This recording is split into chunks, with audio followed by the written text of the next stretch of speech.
Roger Mark de Souza is Director of Population, Environmental Security and Resilience for the Wilson Center's Environmental Change and Security Program. Roger, Mark, welcome back to Now. Thank you. The Washington Post, I have an article that I printed in front of me with the headline, Effects of Climate Change, Irreversible, UN Panel Warns in Report.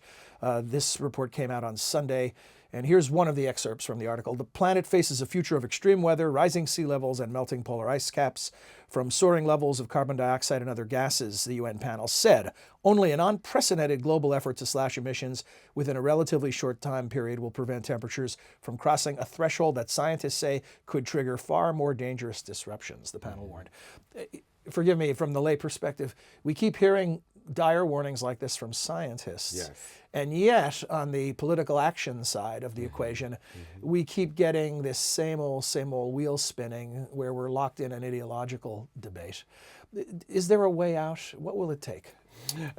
It's a very good question. Thank you, John. I believe that it will take a lot of citizen action and engagement. And this is what we saw recently in New York City during the climate march. There were a number of lay people, as you say, who came out and said, listen, climate change is having an impact on our lives now. It is transforming how we think and the choices that we make, and we must take action now. So I think political leaders ultimately will have to respond to that call from the general public, the man and woman on the street who are concerned about what this means for their children today and tomorrow. And we know that climate change is having these accelerated impacts, and there's a need for political action. Are there any examples that you could provide of top-down leadership? I understand what you're describing about the bottom-up push, and eventually leaders become followers, or they ride a wave, a popular wave. But are there examples anywhere, not just in government, in the private sector, anywhere, of people from the top taking a leadership position? I think there are a number of examples that we can look at. Most recently, at the UN Climate Summit in New York, there were a number of European governments stepping up to provide financial support for the Green Climate Fund. And this fund will provide money and funding to help countries deal with these approaches. So a number of European governments say that this is important and we need to provide some funding to provide action that can be taken for that. We also have this happening in a number of other sectors. For example, the insurance industry. There's a German group called the Munich Re Reinsurance Industry, and they're looking at the impacts on people's livelihoods in the Caribbean, and they're providing support for small-scale farmers whose livelihood may be affected by an anticipated change in the climate, and making sure that that does not disrupt their livelihood. So you have examples in the insurance industry. You have some leaders who are stepping forward and recognizing that action must be taken now.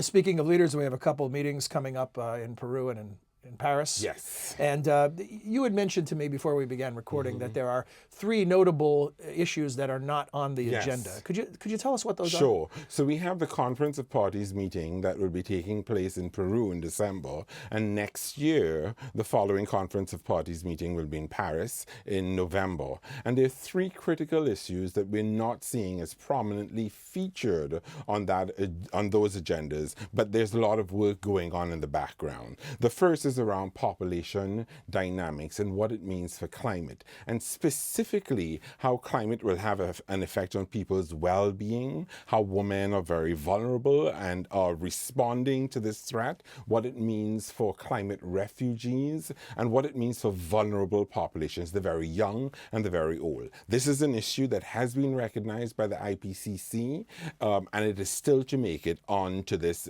Conference of Parties agenda. The second issue is around environmental security. And we at the Wilson Center are collaborating with the governments from the G7 countries who are specifically looking at what this means. What are the connections between climate change and conflict and peace building, and what does it mean for fragile states? And the third issue is around financing. Financing is on the agenda, but specifically with the Green Climate Fund, there's a need to look specifically at intervention interventions around mitigation and adaptation, and to ensure that the most vulnerable countries are able to access those funds. So those are three critical issues. They sound very critical, so it leads to the question, why do they hover in the background? Why aren't they up front? They hover in the background because there's a lot of legwork that's happening now. The meetings in Peru and Paris will focus on global mechanisms and government commitments. And that is critical. That must happen.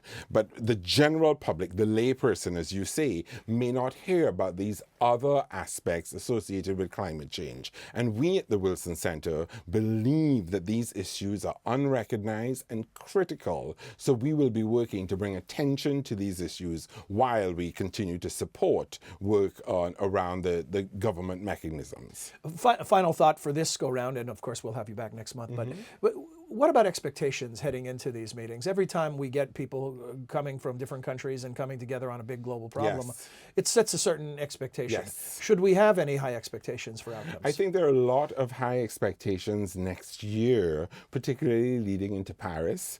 It is the year when we'll be looking at what it means for the follow-on to the Kyoto Protocol and what it means for setting a cap on emissions. It is also the year when we'll be looking at what it means for how we deal with disasters. So there's a lot of global discussions around that. So there are many expectations and hope. There's a hope that governments will step up to the plate, recognize that they need to think about commitments and what it means for people's livelihoods and responding to disasters. Well, hope is certainly something we could use some of, and because you look at these reports and it could certainly engender some sense of hopelessness. Yes.